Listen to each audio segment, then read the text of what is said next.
Welcome on behalf of Dallas College and the sustainability team. My name is Faye Davis, and I'm joined by our team members, Sonia Ford and Lori Dela Cruz Lewis. Today's session is The Heart of Community Engagement, Practitioner Stories from the Global South. I'd like to introduce your speakers, Dr. Patricia A. Wilson and Tony Bissiri. Tony is a second-year master's student in community and regional planning at the University of Texas at Austin. His research interests include urban politics, social movements, and participatory planning. He completed a bachelor's degree in geography at the University of Washington in 2012. Before entering graduate school, Tony worked as an educator at nonprofit and higher education institutions in Seattle. Dr. Wilson holds a BA in economics from Stanford and a master's and PhD in planning from Cornell. She began her international development work in the mid-1970s in Latin America, where she taught regional economics in Lima, Peru. Dr. Wilson has worked in Mexico, El Salvador, Panama, Colombia, Bolivia, and Chile. She has published 7 books and numerous articles on planning, local economic development, and community engagement. Her most recent book, The Heart of Community Engagement, Practitioner Stories from Across the Globe, won the 2020 Hamilton Book Award, Grand Prize for Best Textbook. Welcome. Well, welcome everyone. It is my pleasure to be with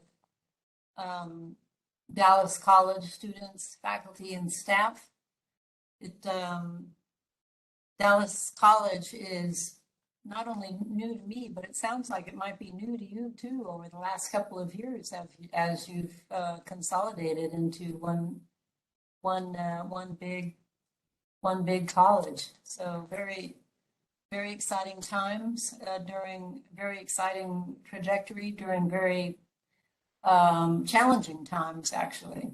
So congratulations to you all for managing that. Well, I have a particular love for Latin America, but my travels have taken me to a number of continents. I'm mostly involved with community engagement. Community engagement, I had to discover the hard way, is a practice that is very subtle, and I think Tony will be able to vouch for that when he speaks of his experience in community engagement.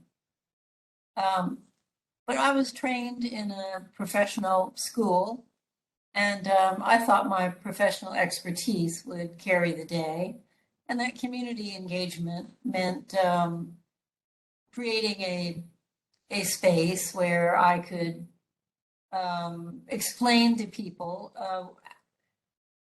how to address a particular problem. My area is urban and regional development.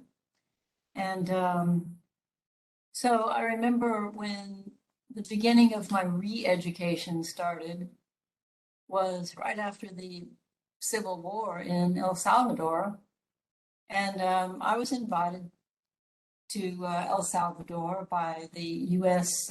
Agency for International Development to help them address urban and regional governance issues in rebuilding the government in El Salvador after the Civil War. So I thought, okay. I had worked in Chile and Peru, but not El Salvador, and I was excited at the prospect. And I thought it would be similar to my other projects of using my expertise to make recommendations for actions and evaluating the actions that had already been had taken place. Well, when I got there, they said, well, what we want you to do is host an event facilitate an event, design and facilitate an event that brings together the far left, the far right, people in the mountains, the people in the coastal areas, that to talk together, and stakeholders from different points of view, to talk together about how to create a new government. And I said, oh, well, let me find out how to do that. So luckily, there was a consultant there who said, do you know about participatory methods for community engagement? And I said, no, but I've got 10 days to find out. And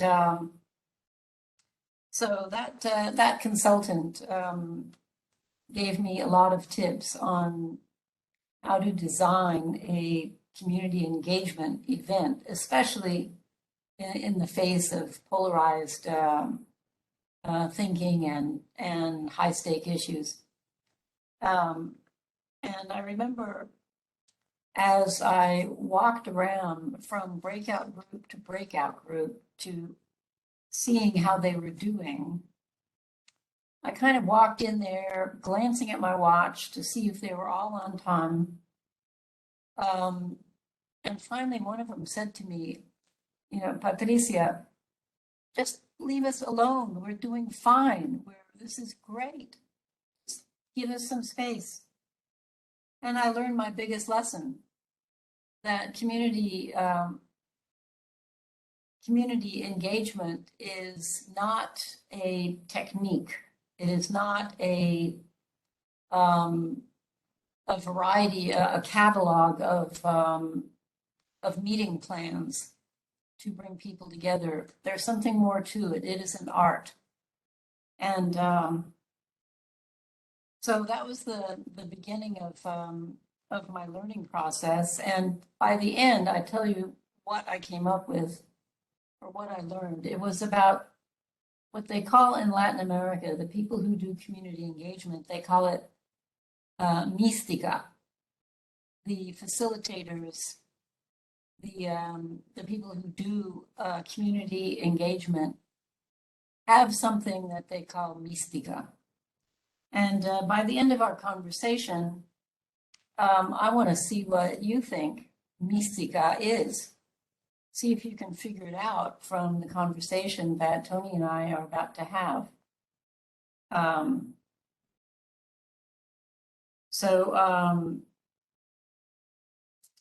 Let's see. I think I'll start out with one little story.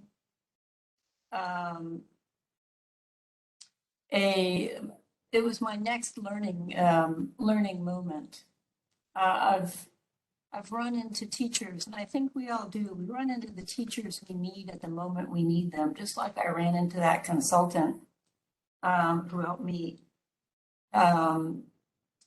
decide how to design a collaborative process. The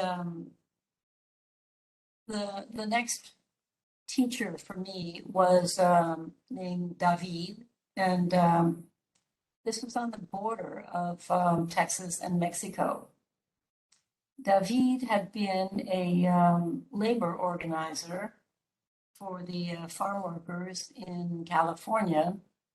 He came to the colonias, the low-income communities of settlers from Mexico along the border to help with community organizing there.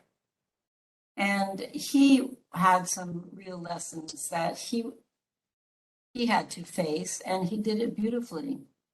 For one, he had to learn that what he thought should happen isn't what can happen.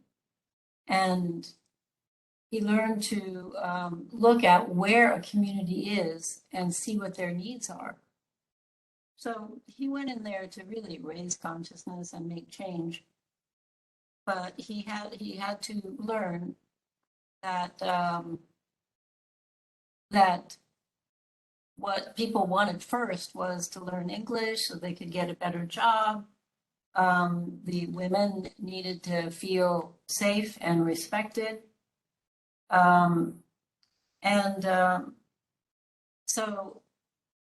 So he had to rescale his intentions for community engagement, and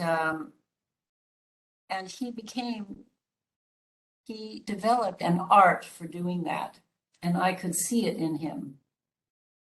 He would ask, what is it that is most important to you now? What is it that you are needing? And so he worked with a group of women that I got to meet, and he found that what motivated them was a sense of pride in their work. And so the women did not want to be the leaders. They had a leader, an older woman who made the decisions, and they were not interested in making decisions, but they were interested in being seen as professional. And so when he realized that collaborative decision-making was not going to happen there, he went with it. He did not change the attitudes. He did not attempt to do that.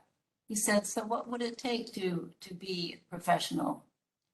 So as this group of women, with David's help, got more and more grants, they began to have the opportunity to be professional in the way they use the grants. And at the end, they felt safe and respected. And when they talked about their future compared to their past, it was a view of their transforming selves from working in the fields and very strenuous, backbreaking labor to becoming members of an organization that was respected for its professional use of the grants, that nobody could be accused of pilfering funds because they all followed the rules about how to use the money.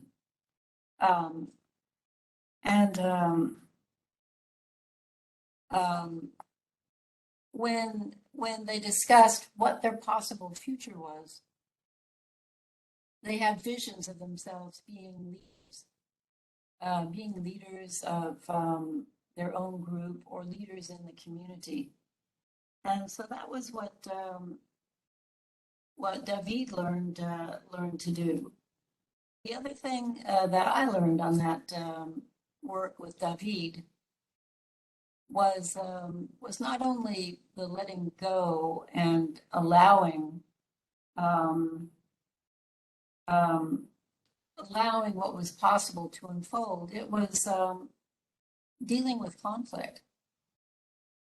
And David really got across to me that conflict is an invitation to ask for understanding. And so I found myself in a meeting with the group of men who hated this women's group and hated the leader, and were very upset by some of the projects that they were doing to improve this colonia. And when I began to talk to them, they saw me as part of that problem. I was with them and one of them. So they let me know exactly how bad their situation was, but not in a way that was easy to hear. It was angry, it was loud, it was shouting. And so what I learned from David is, what do you do in those situations? you do not respond in the like style. You breathe through the emotion, and you respond with a desire to understand where those angry people are coming from. Well, it was, I can't say that I did real well in my first experience of doing that, but that was lesson one of several more lessons about community engagement. I want to ask Tony what he does when things get really angry, really tense, really upset when he's working with the community, and how he responds to that, how he deals with that anger, how he turns it into an energy for a constructive energy. So, Tony, share something with us about that. Yeah. Well, thank you first for sharing such a rich set of examples. I really relate with the idea of being thrown into a situation where you need to learn how to, these skills, which are very complex, and working with communities that you're just learning, and so you're an outsider and trying to learn what drives those communities, what those communities are passionate about, so you can support them in the way you'd like to. I think back to my own experience before I came back to graduate school. I'm in planning now, and I'm thinking about these issues all the time, but I think some of the best learning I've had in my career has been sort of on the ground. I ran a community center for years, working with mostly, is here in Seattle, Washington, and we worked in a mostly, it's a Hope 6 community, which means that they had both folks who needed rental assistance with housing, and so there was some amount of mostly refugees from East Africa and Eastern Europe who were getting either on Section 8 housing or other rental assistance, and were mostly new to the country and just getting their footing. And then it was also a certain amount of market rate housing. So it was people who were purchasing their homes, and this is one of these projects to sort of have both affordable housing and market rate housing. And so I worked mostly with the youth and parents of the refugee families, and there was a moment where there was this growing tension between the private rental, the private homeowners, and then the other groups. So sort of the groups with kids, the refugee groups, and there was accusations of like vandalism from this other groups. Because some things had been broken in the community. There was complaints about noise because there was like all these kids who are new to the country and playing and having a good time in the neighborhood. And for me, I was sort of at the middle of this, right? And there was all this anger from both sides of the groups about, pointing fingers and so, yeah, I agree with Dr. Wilson that, and sometimes the anger would be directed towards us as community, because we mostly serve the refugee students in the neighborhood. Then the private homeowners would come and get mad at us because you're like, well, you guys are not providing enough services for these kids. They're running around. And so I totally agree that that conflict was really an opportunity because we were able to, number one, not sort of reach them in that anger and, keep ourselves calm and sort of be a bridge between these two groups. And what happened is it really became this opportunity for understanding. I love that, Dr. Wilson. Sort of this conflict was this opportunity for understanding. We were able to hold meetings with both groups and get them talking with each other, parents with homeowners, and in a way that there was really this like sort of great collaboration, and both sides could really see where each other were coming from. And so, yeah, it can be a really hard place to be in. I think it's easy to want to just sort of fight back, but sort of understanding that anger and being able to sort of foster that conflict is really interesting. And I really like that example. Yeah, Dr. Wilson, is it right if I ask you a question a bit about your experience? Yeah. Mm-hmm. Great.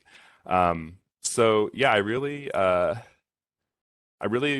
sort of agreed with your piece about David talking about, what he thought should happen versus what could happen, right? And I found myself as someone working with communities over the years, there's so many times where a community has a vision for what they want to have seen done, and it's either further than they'd like that that you think could get done, or there's political involvement, there's resources involvements. I'd love to hear about sort of your experience there, or if you have another story about how do you make that bridge? How do you both encourage communities and help communities reach for what they want while also being realistic about the forces that might stymie them from doing that? Yeah, that's there's an analogy I use when I'm working with a team of students or other facilitators to kind of address that issue. And so it's a jump rope exercise. So picture yourselves facing a jump rope that's turning, and you've got to go in and jump in the jump rope. And the two people turning the jump rope represent the community. And you represent the outsider joining the community, and they're turning the rope, and you're going like this, and then you jump in, right? Well, it's amazing when you do that little practice with people who are learning community engagement, the responses that you get. So at one point, one of the trainees, let's call him, stood there and he said to both people, "Stop turning." And he steps in. "Okay, now you can start." Or another one comes up and says, "Oh, you're turning the rope this way. Please turn the rope that way." Anyway, in the debrief, we realized if that's the community we're joining to work with, do we go in to tell them what to do, or do we go in to join them? And once we've joined, then we can work together.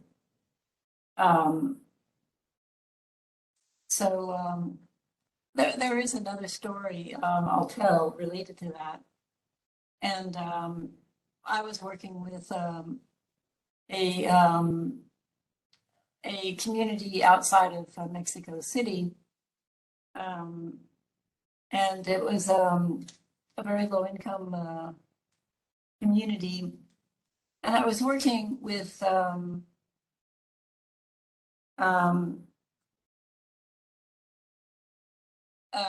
not only students from the local university, but to my surprise, there were 15 professionals from government agencies that were in this training seminar.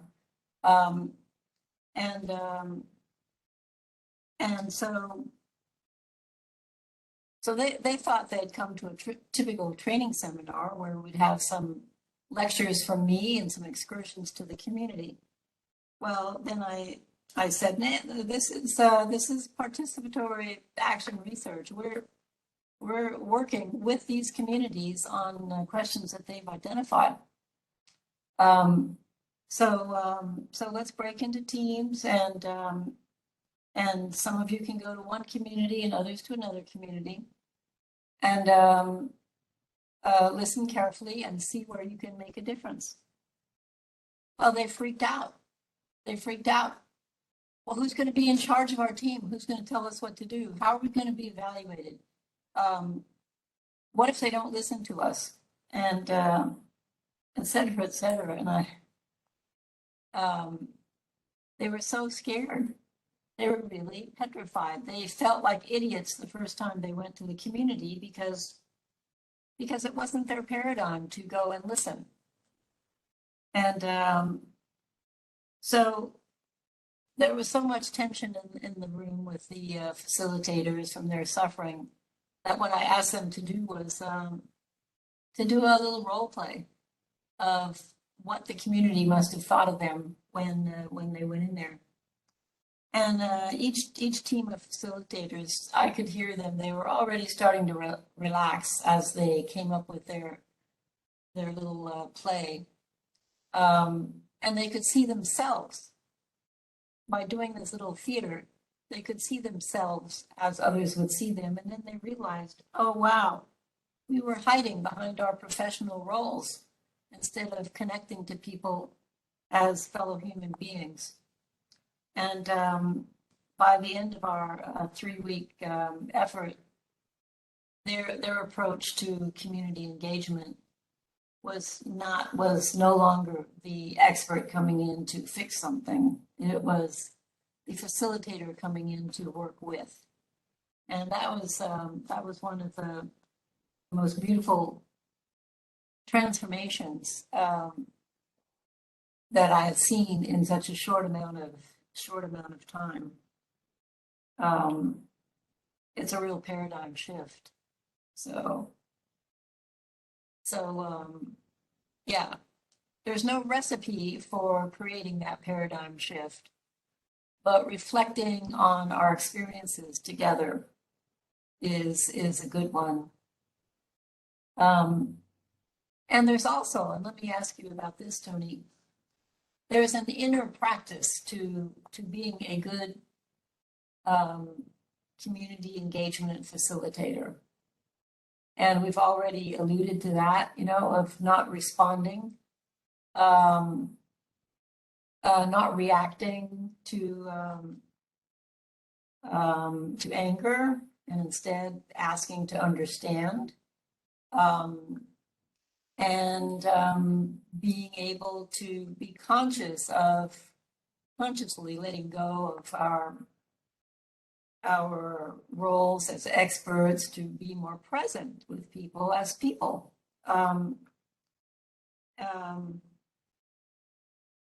But so the question is, if it's an inner practice that helps us do that, what is it? How do we change our mindset? What is that way that we manage to stay present in the midst of conflict or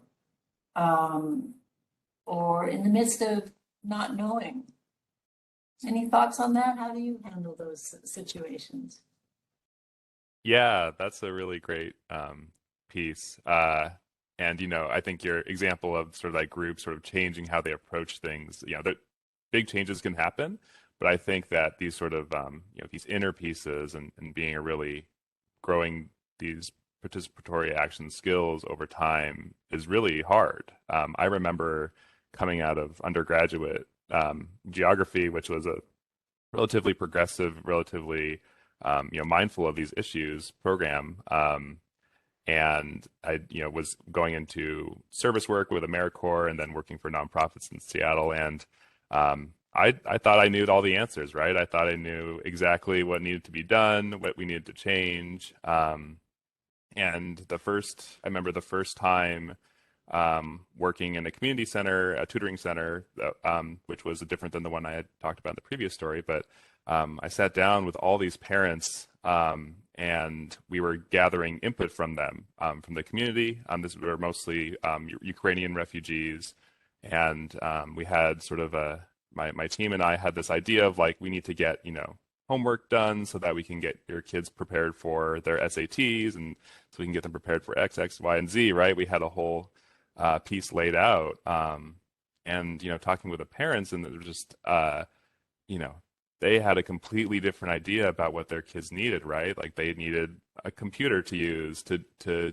print off things for job applications. They needed to find good community service work so that they could grow in those areas. And they were like, we can handle the homework, it's fine. And for me at the time, I remember just wanting to push back against that. And working with my mentor at the time, she was like, no, you need to take a step back and just realize that we're all still learning, and you're not an expert for these people's lives, right? And so since then, from that experience, and then I'm doing research now on activism movements in Seattle too, where I have all these ideas, but I try to remember that lesson of just being humble, being gracious that the folks you're working with are giving you their time, realizing that you're not the expert, you don't have a lifetime of lived experience. Those are the things I try to tell myself, and it seems to serve me, but I know I'm still learning, and I try to every day stay humble and try to learn something new every day.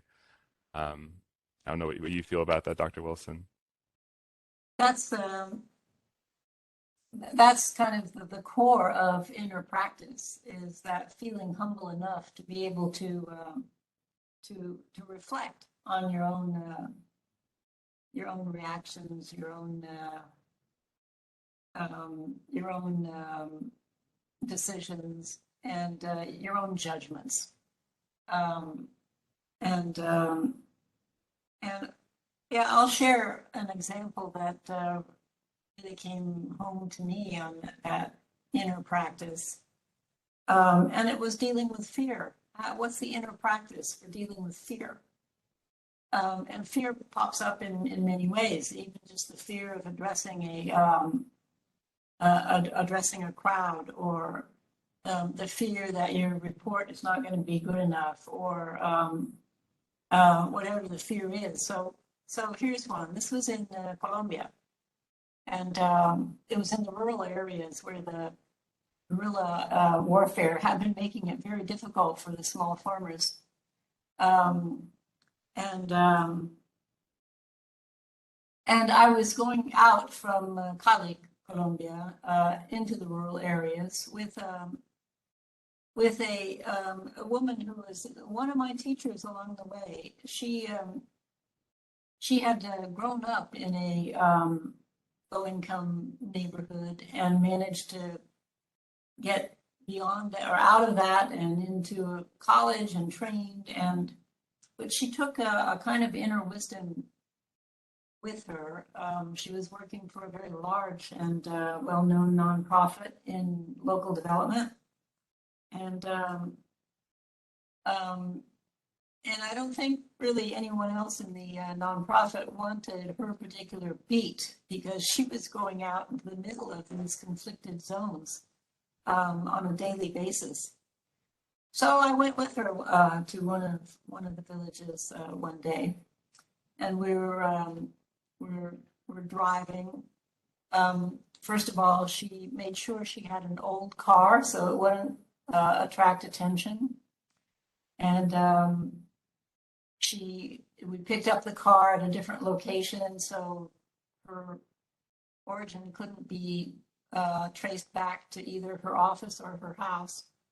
And out we drove, and we were having a wonderful conversation when suddenly she said, "Okay, when I say 3, I want you to quietly, without saying anything, put your head in your lap. We are approaching a hill that is known as as a stronghold of one of the protagonists in the guerrilla warfare, and they have their eyes open for anything unusual. So seeing a gringa in the front seat could be seen as either something to be afraid of, or a possible ransom. So just bend over and keep your head down, and I'll tell you when you can sit back up." So a few minutes later, she says, "Okay, sit back up." And she made 0 comments about that. She just went on talking about where we had left off. And I asked her about it later. She said, "This is how I deal with fear. fear is,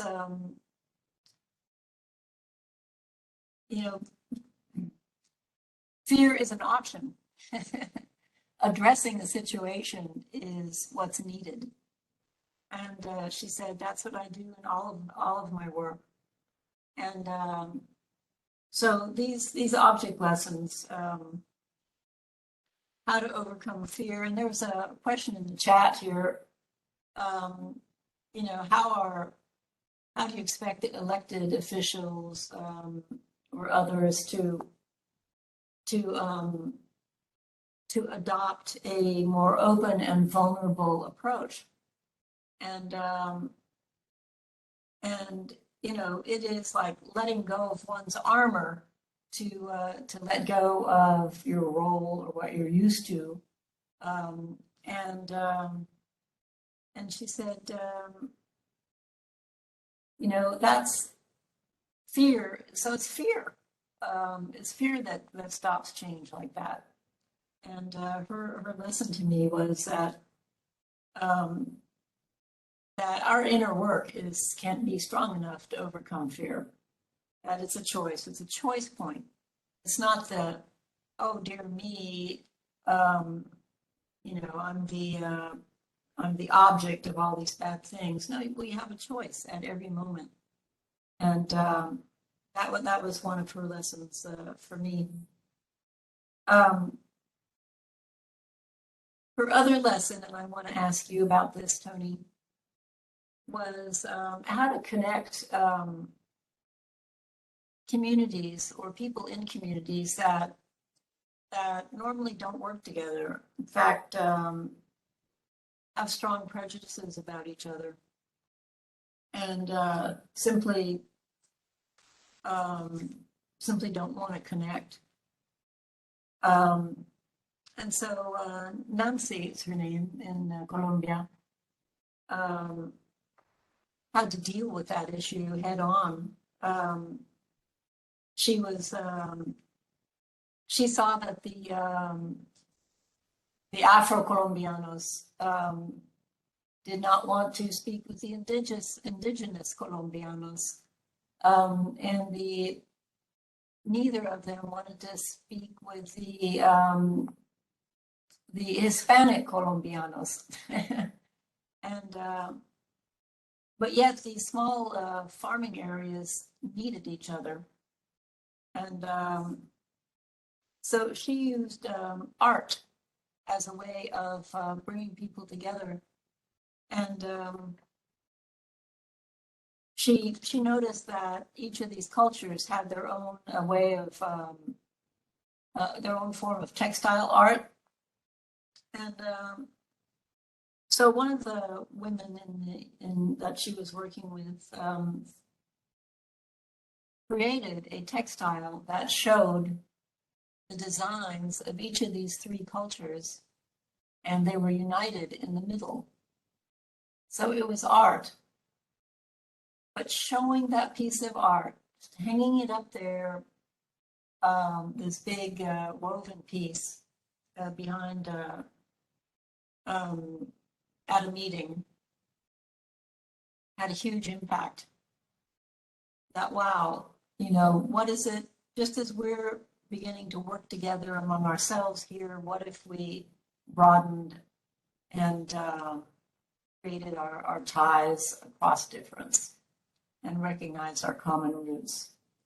And so art is one way of getting beyond rational thinking and head thoughts and into a kind of knowing that is much deeper. And that is one of the keys to community engagement, is fostering multiple ways of knowing.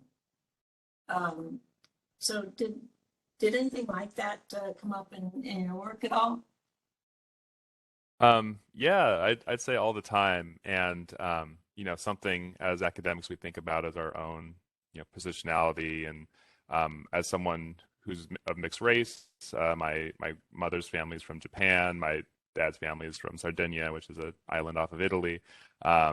sort of grew up with like being part of a multicultural family and like seeing sort of both like tensions between my different families and as well as coming together at various times. And something that we did in my youth work is that once, twice a year, I think, we held community events for the communities that we were living in, so the housing communities. So I can go back to that one I talked about. That was both, assisted housing as well as market rate.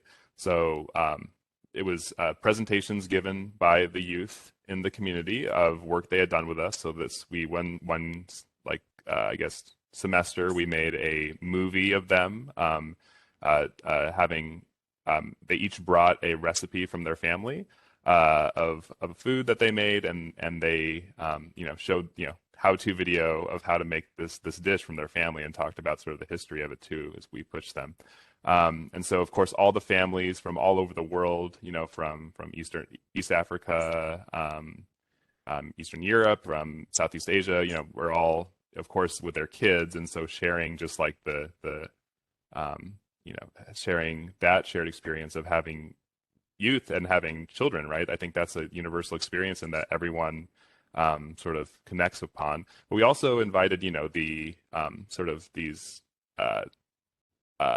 the market rate renters or homeowners, I'm sorry, who are mostly young white professionals in a city that's rapidly gentrifying. But of course, they connected with these because we've all been children before and we've all eaten food, and they connected on these pieces of humanity.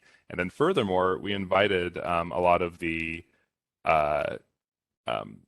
bureaucrats, I would say, street level bureaucrats. So like the King County Housing Authority folks that worked with this community, the principal of the nearby teacher, sort of all these community members that were sort of removed a couple of ways. And there had definitely been tensions between these folks and sort of the folks living in these communities. But by having these events where we're sharing and then we're sharing this sort of art, like you said, but also just like the beauty of the children putting together this, working together, was just really a great moment. And I always looked forward to those events. And I think they were probably some of the most important work I did because, like you said, I think people got past their head thoughts and were able just to connect on a human level. And from those relationships, we were then able to help the communities organize to get what they needed, right? Because they had built those relationships with those I guess power holders in the community. Cool. Yes. And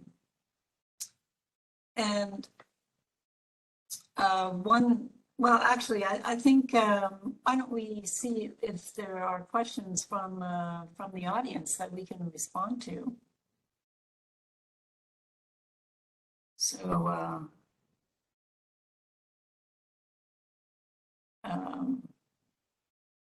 can you read the chat? Yeah, again. So we talked about the how do you make sure that the community engagement component is actually taken seriously and utilized by elected officials and developers? I think we talked about that a little bit, and I think my story talks to that. Second question here is, how do you make sure that participants are allowed and encouraged to move past the tokenism that can derail community participation? So. Yeah, that's a huge, that's what this is all about, is realizing that we want to define community engagement not as a highly controlled top-down process, and instead realize that the creativity and the force going forward in any kind of community change is going to come from the community. And it's our role as professionals to elicit that. One story that's not in the book because it happened just before COVID was in a low-income community in Monterrey, Mexico, and by the time the students that went with me on that had really taken in that idea of inner practice and had come up with their own mindful rules of action and things to keep them centered in practice. And when we left at the end of our time with this informal community, they said, what was your magic? You didn't come and tell us what to do. You came and were with us. And we've been able to create so much. And in fact, they are still in touch with us via WhatsApp, showing us all that they've done. At the end of the project, and this is the criterion for success, who owns the results? And for us, on the professional side, the answer we want is they do. The community owns the results, and that is a high bar for most community engagement processes, but really it's what we need to move towards, is how to get that, how to define success as the community not saying, oh, thank you so much for coming and bringing your expertise, or drawing up these wonderful plans that we probably will never be able to realize, but rather, we love you. We feel with you. There's a relationship. And out of that comes that pride of ownership, and look at what we did together. And so to me, that's the ball game. It's changing the ball game for community engagement. And it's up to us, professionals who are being trained to engage communities, to go beyond the boilerplate approaches, and to really realize this is about relationship and trust building. And imagine if all of our community engagement was doing that, how strong and resilient our communities would be. So Yeah, I agree. I think that, at least for me as a planning student, learning from folks such as Dr. Wilson, that's the goal, is to get there, right? I think it seems like there's still a lot of organizations that, will just the checkbox. If we talk to the community, that's done, and then that never actually gets into the planning piece. yeah, exactly. Any other questions or comments? Here is I think we sort of covered how the work impacts advocacy planning. Well, I'll say one more thing. I'll say something about that, though.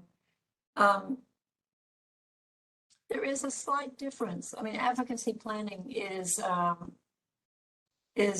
wonderfully effective form of leveling the playing field. It has a vulnerable side to it, or a weak side, and that is you become known as an advocate for a particular cause or a particular community, and so it can limit your ability to work with different stakeholders in with trust, when you are seen as having a point of view. So certainly, when I choose to work with the community, I'm all about the interests of the community, and that, in one definition, makes me an advocate planner. But on the other hand, I'm also all about understanding where the local planning department or the municipal government is coming from, because I know what's needed are ties of communication and mutual understanding to create partnerships. So it's not like making someone the bad guy and someone the good guy. it's about building bridges and understanding. Great. Anything See, Brandon had a question. Can you please expand on how participatory planning strategies led by individuals can help support engagement and planning rather than relying on consultants to do the work? And I take this as, having sort of these strategies led by maybe folks part of the community or advocates of some sort, rather than, hiring consultants to come in and come up with a plan. Yeah. You want to go first on that, Tony? I'll let you go. I think this is something Okay. I've read a lot about as a planning student and haven't quite got to see it in practice. I haven't a lot of experience with consultants, so I'd love to hear your expertise. Uh-huh. Yeah, so I think in this question, it's really the grain of truth here, of who owns the results, and this means two things. The consultants ideally will foster that local ownership, and ideally the individuals in the community, especially the leaders, will take up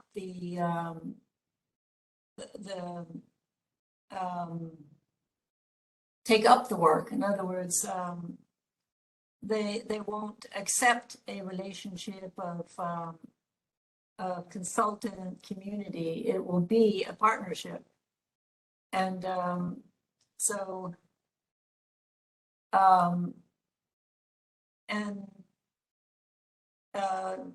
grassroots leaders or individuals can help support engagement and planning in the way that they do their leadership. Is it collaborative? Is it or is it more of a top-down kind of leadership they're doing? So it's kind of like nested levels here. Local leaders, I think, are most effective when they are also engaging in a very participatory and empowering way, and not doing the top-down kind of decision making. So, well, I hope that these comments have been useful. Would you mind if I quickly share some info about our program before we close? Oh, yes. Please do. Great. And I want to invite you to consider our community and regional planning program for your graduate training. We welcome you. Great. Yeah, so again, really enjoyed this conversation with Dr. Wilson, who's one of our amazing faculty at the University of Texas at Austin's Community and Regional Planning Program. So I'm just going to quickly give you some highlights so you can learn about it. If you want to learn more information, we'll have some contact info at the end. Or if you have students that you have in mind that might be interested, again, please send them my or Dr. Wilson's way. So our program is small but mighty.